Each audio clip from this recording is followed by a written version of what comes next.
2023년 개묘년에 결혼할 사람들이 어떤 사람들이 주로 결혼할 것인지를 사주적으로 한번 관찰해 보려고 합니다. 결혼이라는 그 자체는 옛날에는 자기인데 필요한 사람, 그죠? 자기인데 필요한 사람, 자기가 의지할 사람, 뭐 그런 어떤 개념으로 자기를 도와줄 사람 이런 개념으로 결혼을 많이 했다면, 지금은 아마 마음가짐이 자기가 뭔가 그 상대인데 뭔가 해주고 싶은 마음이 드는 사람, 자기가 나누어 줄 수 있는 마음이 드는 사람, 이런 사람을 찾아야 되는 시대가 아닌가 그런 생각이 듭니다. 그럼 자기 것을 양보해 줄 수 있는 그런 인연을 만나시기 바라고, 내년에 이제 남자들 같은 경우에 물론 요즘 이제 사주를 공부를 전혀 안 하신 분들도 있고 그런 분들은 조금 어려울 수도 있는데, 앱이 그 만세력 앱이 워낙 유행들 하고 있으니까 젊은 친구들 상대로 봤을 때 막 그런 어떤 걸 감안하고 그냥 설명을 하겠습니다. 내년에 무일날 난 사람, 그렇죠? 태어난 날이 무일날 난 사람들이 남자들 같은 경우 내년에 무일날 난 사람이 결혼할 가능성이 굉장히 많죠. 무일날 난 사람이 무일날 난 사람들 같은 경우가 뭔가 어딘가에 현혹되고 빠져야 되는데, 무일날 난 사람 내년에 개묘년이라는 것은 기본적으로 합을 이루고 그리고 자식의 인자가 같이 들어오니까 내년에 결혼하면 바로 뭐 자식도 들어설 수 있는 어떤 그런 시기로 볼 수가 있죠. 그래서 무일날 난 사람들이 내년에 결혼할 가능성이 많다.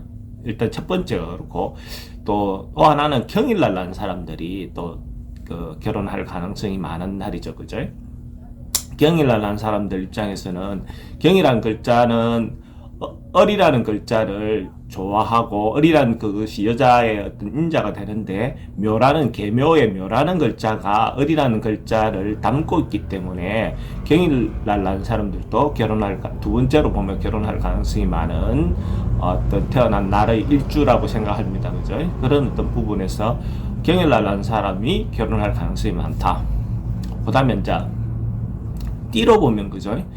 띠로 보면 인오술생, 번말개띠들, 남자 같은 경우는 번말개띠들이 결혼할 가능성이 많은 띠다라고 볼 수가 있어요. 인오술생, 번말개띠들. 그 논리는 지금 구체적으로 설명하지는 않겠습니다.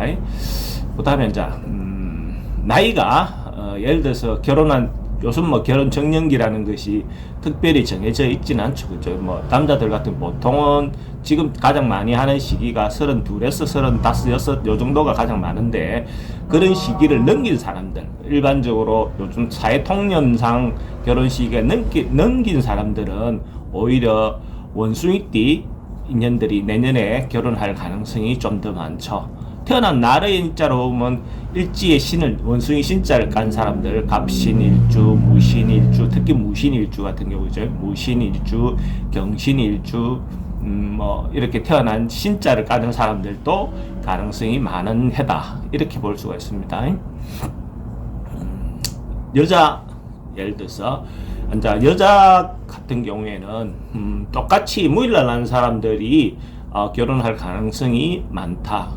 내년에 여자도 무일날 난 사람들은 그 합을 이루고 밑에 남자를 상징하는 글자 묘가 같이 달려 있는 거니까 무일날 난 사람들이 가능성이 굉장히 많죠. 그 다음에는 병일날 난 사람, 병일날 난 사람들이 가능성이 좀 많다라고 볼 수 있죠.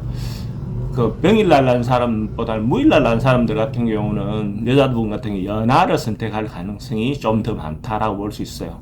그러니까 남자를 선택하는 그 기준이 좀 나이가 꼰대 같고 이런 사람들은 별로 선호하지 않는 그런, 그죠? 조금 젊고 스마트하고 이런 사람들을 대체로 무일날 나는 사람들은 선택할 가능성이 많다라고 볼 수 있죠. 그리고 특히 여자분들 같은 경우에 일지에 신을 깐 사람들, 나이가 좀 든 사람들은 일지에 신을 깐 사람들, 원숭이띠, 뭐, 이런 사람들이 내년에 결혼할 가능성이 좀 더 많다라고 볼 수 있고, 띠로 보면 신자진생들, 원숭이띠, 쥐띠, 용띠, 신자진생들이 결혼할 가능성이 많다. 결혼할 운이 많이 들었다라고 볼 수 있죠. 신자진생들이. 간단하게 그런 정도로 말씀을 드렸습니다.